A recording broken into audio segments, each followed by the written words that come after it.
السلام علیکم، کیسے ہیں سب؟ اچھا بچوں، ہم نے پہلی نشست میں سورہ انفال کے بارے میں پڑھا تھا۔ سورہ انفال حق و باطل کا پہلا معرکہ، غزوہ بدر 17 رمضان المبارک 2 ہجری کو اسلام نے جو کفر کو شکست دی تھی۔ سورہ انفال میں اس کے بارے میں ساری چیزیں اللہ پاک نے بیان کی ہوئی ہیں۔ اس میں اللہ پاک نے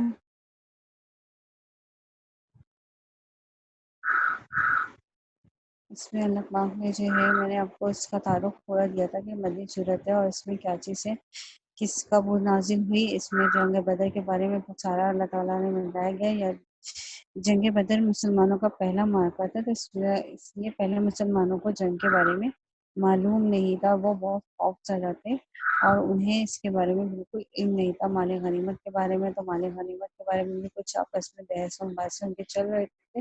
جس وجہ سے یہ صورت اس وقت نازل ہو گئی۔ تو اللہ پاک نے اس میں ساری چیزیں بیان کرے گی۔ اس کا پہلا رکوع جو ہے وہ ہم پڑھ چکے ہیں، میں نے آپ کو اس کا پہلے رکوع کے بارے میں بتایا تھا۔ آج ہم اس کے دوسرے رکوع کا تفسیر اور ترجمے پہ غور و فکر کریں گے، چھلکیاں ڈالیں گے یا تھوڑا سا ہم اس کا مطالعہ کریں گے۔ اچھا، اس کا جو دوسرا ترجمہ ہے، اب ترجمہ ابھی یہاں پہ اس کے ساتھ اس آیت کے تمام الفاظ معنی موجود ہیں، آیت موجود ہے، آیت کا ترجمہ موجود ہے۔ اس کا ترجمہ ہے: یاد کرو جب اس نے اپنی طرف سے تمہاری تسکین کے لیے تم پر اونگ ڈال دی تھی۔ یہاں پہ جو اونگ کا غنودگی کی تسکین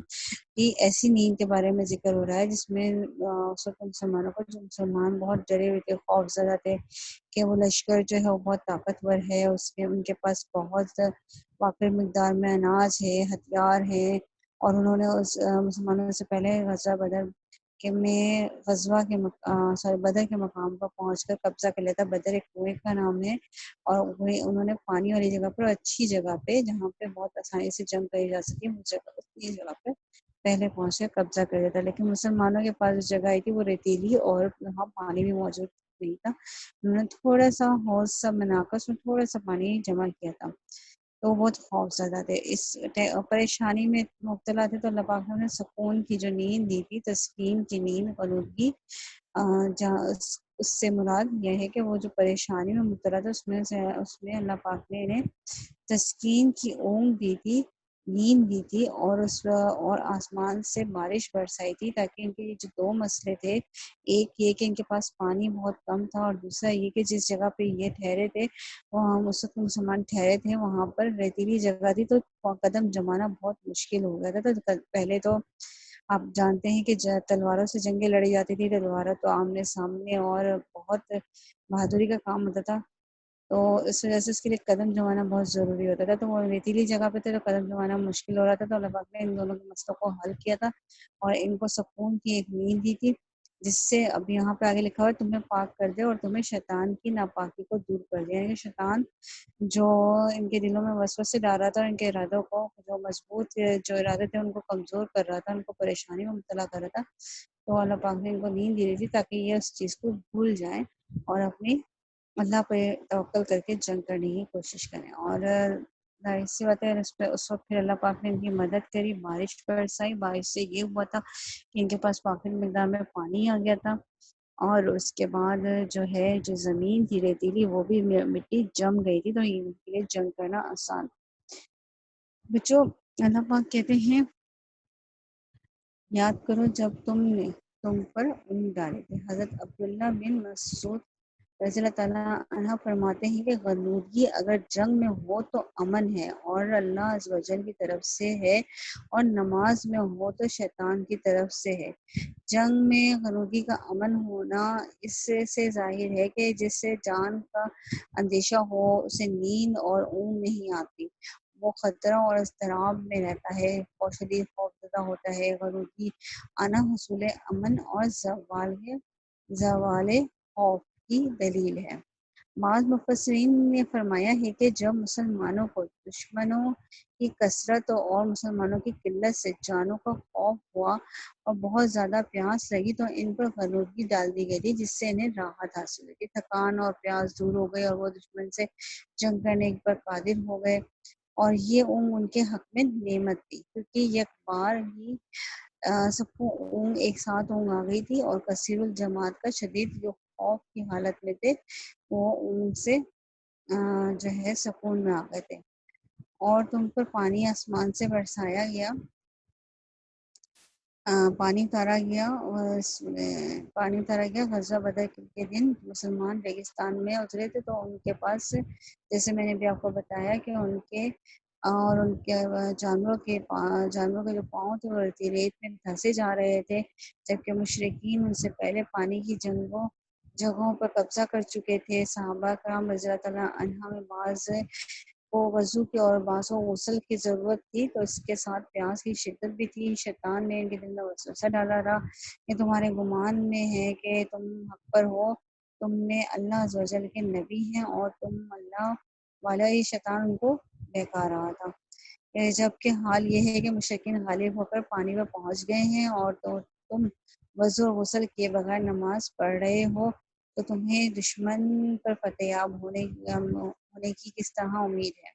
تو شیطان یہ وسوسہ جب ان کے اوپر دلوں میں ڈالا تھا، تو اللہ پاک نے شیطان کے وسوسے کو زائل کیا، مطلب ختم کیا۔ اللہ تعالیٰ نے بارش بھیجی جس سے وادی سیراب ہو گئی، اور مسلمانوں نے اس سے پانی پیا، غسل کیا، وضو کیا، اور اپنی سواریوں کو پلایا اور اپنے برتنوں کو پانی سے بھر لیا۔ بارش کی وجہ سے غبار بھی بیٹھ گیا تھا، اور زمین بھی اس قابل ہو گئی تھی کہ اس پہ قدم جمنے لگے تھے، اور صحابہ کرام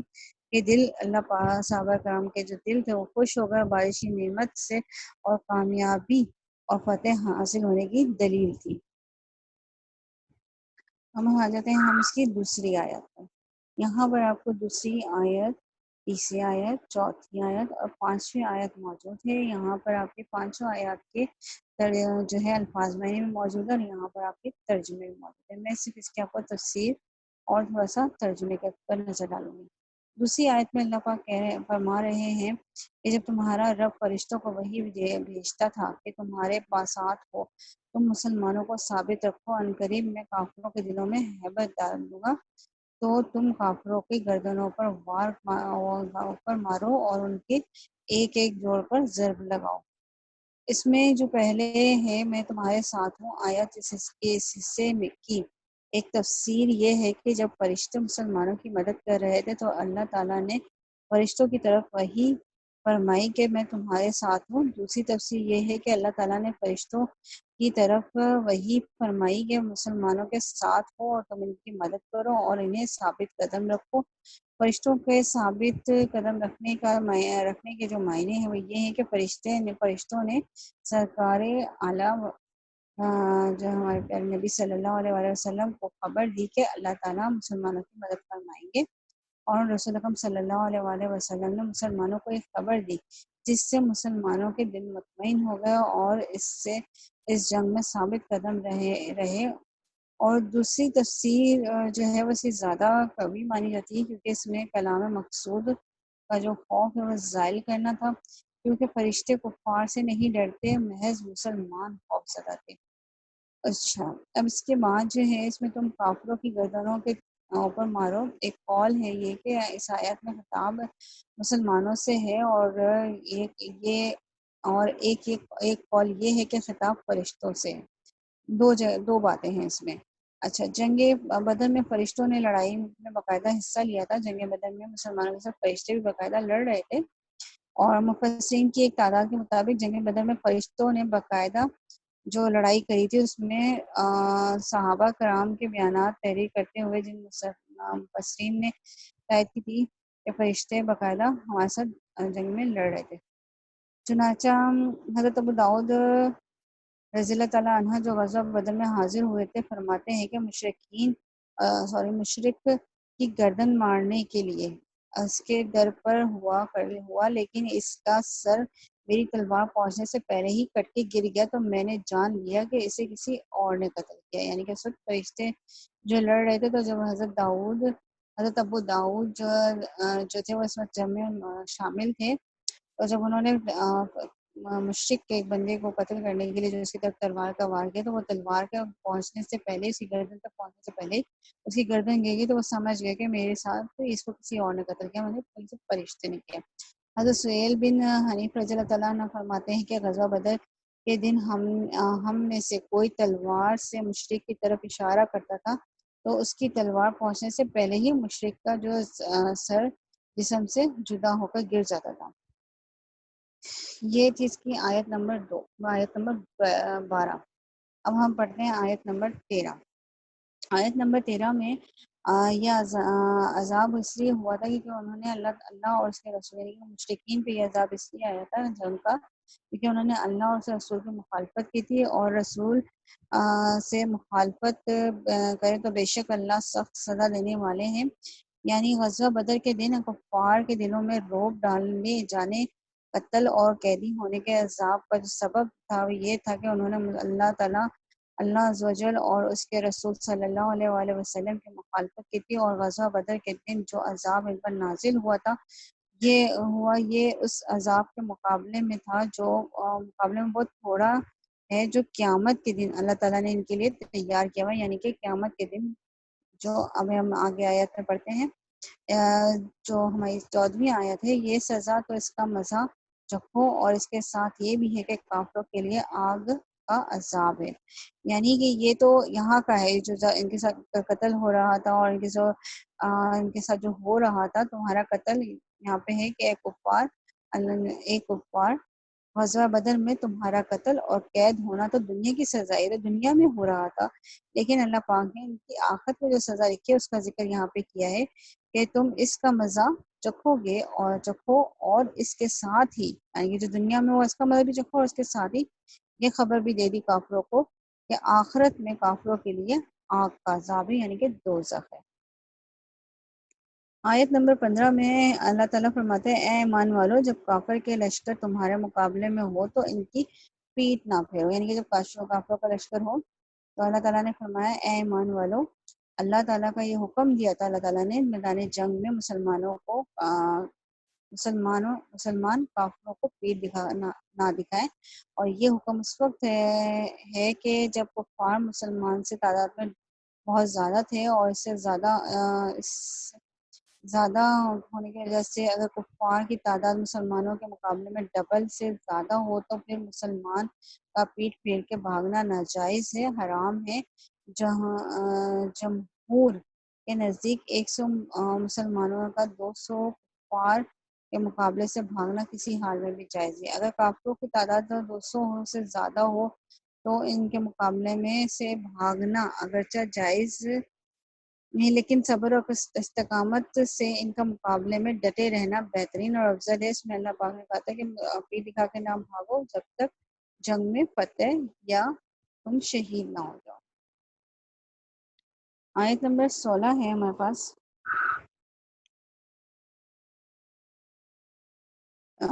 جو اس دن لڑائی میں ہنر مندی کا مظاہرہ کرے یا اپنے لشکر سے ملنے کے علاوہ کسی اور صورت میں نے پیٹ دکھایا تو وہ اللہ کے غضب کا مستحق نہ ہوگا، اور اس کا ٹھکانہ جہنم نہ ہوگا، اور بہت بری لوٹنے کی جگہ ہے۔ اچھا، اس میں جو ہے اس آیت میں اللہ پاک نے فرمایا اور جو اس دن انہیں پیٹ دکھائے گا، یعنی کہ جنگ میں جو پیٹ دکھائے گا، یعنی مسلمانوں میں سے جو جنگ میں کفار کے مقابلے سے بھاگے گا وہ غضب الہی میں گرفتار ہو جائے گا، یعنی کہ اس کے جو ہے اللہ تعالیٰ کا غضب نازل ہوگا،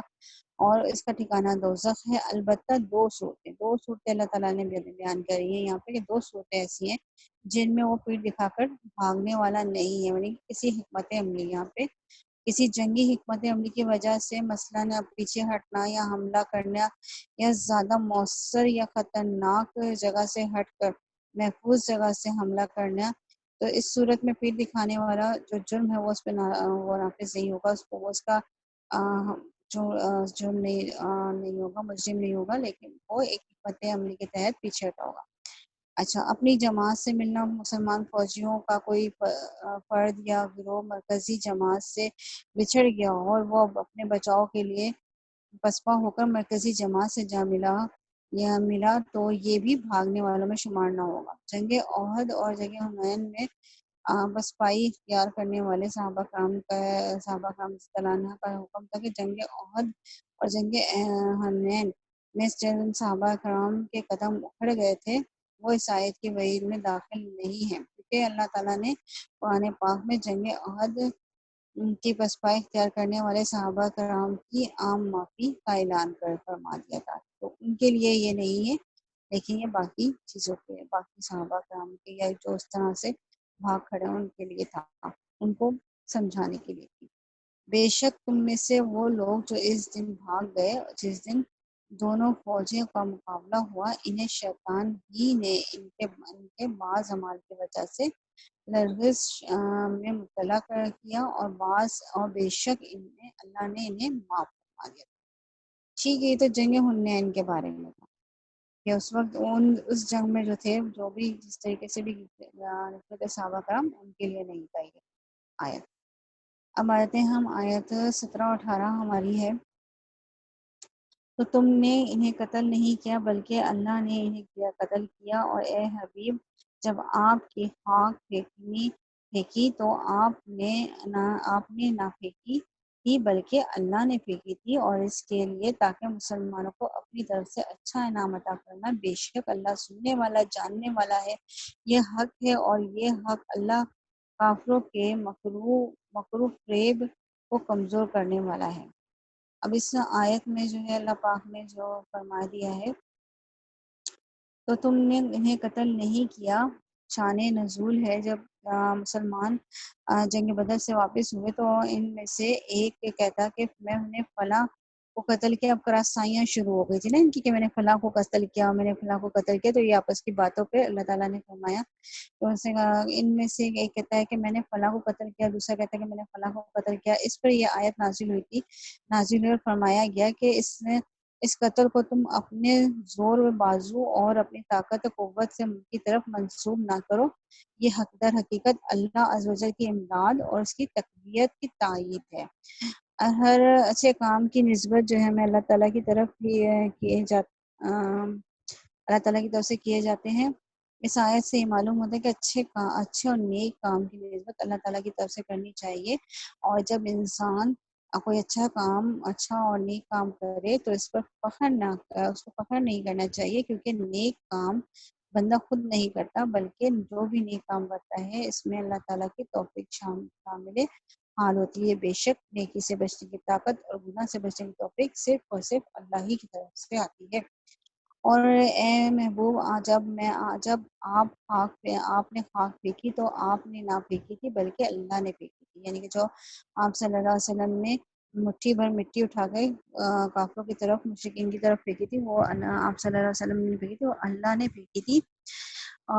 بظاہر تو وہ آپ صلی اللہ علیہ وسلم تھے، لیکن اس میں مدد اللہ کی شامل تھی۔ اچھا، اس کے بعد جو ہے جب کفار اور مسلمانوں کی فوجوں ایک دوسرے کے آمنے سامنے، تو رسول اللہ صلی اللہ علیہ وسلم نے ایک مٹھی خاک کافروں کے چہرے پر ماری اور فرمایا، یعنی ان لوگوں کے چہرے بگڑ جائیں، اور وہ خاک کے تمام کافروں کی آنکھوں میں پڑ گئے، اور صحابہ کرام نے بڑھ کر انہیں قتل اور گرفتار کرنے لگے۔ کفار قریش کی شکست کا اصل سبب خاک کی وہ مٹی تھی جو تاجدار رسالت امام صلی اللہ علیہ وآلہ وسلم نے پھینکی تھی۔ اس موقع پر اللہ تعالیٰ نے یہ آیت نازل فرمائی تھی، اے حبیب جب آپ نے خاک پھینکی تو وہ آپ نے نہ پھینکی تھی بلکہ وہ اللہ نے پھینکی تھی۔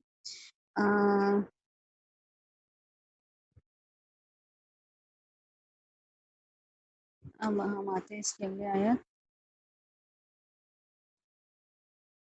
19ویں آیت پر، اے کافروں اگر تم فیصلہ مانگتے ہو تو یہ فیصلہ تم پر آ چکا، اور اگر تم باز آ جاؤ تو یہ تمہارے لیے بہتر ہے، اور اگر تم پھر یہی کرو گے تو ہم بھی پھر وہی کریں گے، اور تمہارا اگر وہ تمہیں کوئی فائدہ نہ دے گا اگرچہ بہت زیادہ ہو، اور مزید یہ کہ اللہ مسلمانوں کے ساتھ ہے۔ اس آیت میں اللہ تعالیٰ فرماتے ہیں، اے کافروں اگر تم فیصلہ مانگتے ہو۔ اس آیت میں خطاب مشرکین سے ہے جنہوں نے بدر میں آپ صلی اللہ علیہ وآلہ وسلم سے جنگ کی تھی، اور ان میں سے ابو جہل نے اپنے اور حضور صلی اللہ علیہ وآلہ وسلم کے بارے میں یہ دعا کی کہ یا رب ہم میں جو تیرے نزدیک اچھا ہو اس کی مدد کر، اور جو برا ہو اسے مصیبت میں مبتلا کر۔ اور ایک روایت میں یہ ہے کہ مشرکین نے مکہ مکرمہ سے بدر کی طرف چلتے وقت کعبہ معظمہ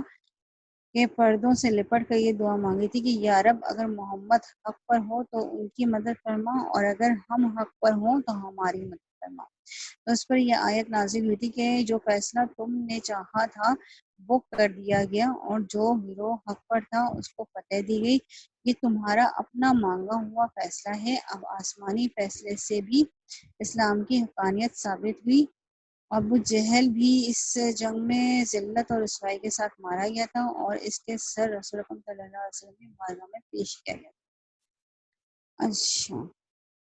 اب اگر تم باز آ جاؤ، اس آیت میں ہے کہ اس حصے میں بھی کفار سے خطاب ہے کہ اس آیت کا معنی یہ ہے کہ اگر تم میرے حبیب یعنی حضرت محمد صلی اللہ علیہ وآلہ وسلم سے دشمنی رکھنے اور انہیں جھٹلانے اور ان کے خلاف جنگ کرنے سے باز آ گئے تو یہ دین اور دنیا دونوں تمہارے لیے بہتر ہیں۔ دین میں اس طرح کہ تم دائمی عذاب سے بچ جاؤ گے اور ثواب سے مالا مال کیے جاؤ گے، جبکہ دنیا میں اس طرح کہ تم قتل کیے جانے یا قیدی بنائے جانے اور غنیمت کے طور پر اموال کے لیے جانے سے بچ جاؤ گے۔ اور اگر تم نے مسلمانوں سے دوبارہ جنگ کی تو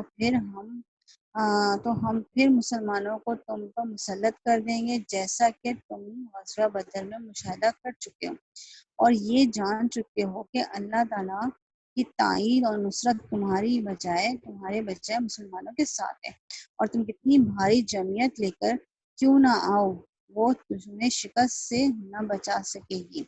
جیسے بدر کے میدان میں تمہارا بڑا لشکر تھا اور تمہارے کسی کام نہ آیا۔ اس آیت میں غیب کی خبر ہے کہ مسلمانوں کے مقابلے میں کفار کے بھاری لشکر بھی مغلوب ہو جائیں گے۔ اللہ تعالیٰ نے یہ خبر پوری فرما دی کہ تاجدار رسول اللہ صلی اللہ علیہ وسلم کے زمانے میں صحابہ کرام کے عہدہ خلافت اور بعد میں بھی تھوڑے سے مسلمان بہت سے کافروں پر غالب آئے۔ مسلمانوں کی جنگی تاریخ کا یہ علم رکھنے والے جانتے ہیں کہ غزوہ مؤتہ سے صرف 30,000 جانصار مصطفیٰ صلی اللہ علیہ وآلہ وسلم تھے، اور مقابلے میں روم کے بادشاہ کیسر کی فوج کی تعداد 2 لاکھ تھی، لیکن اللہ عز و جل کے شیروں نے اس جنگ میں بھی پرچم اسلام سرغنو نہیں ہونے دیا، سرنگو مطلب جھکنے نہیں دیا۔ اسی طرح یہ موقع پہ تھا، بہت کم مسلمان کی تعداد بہت کم تھی، جبکہ دشمن کی تعداد بہت زیادہ تھی۔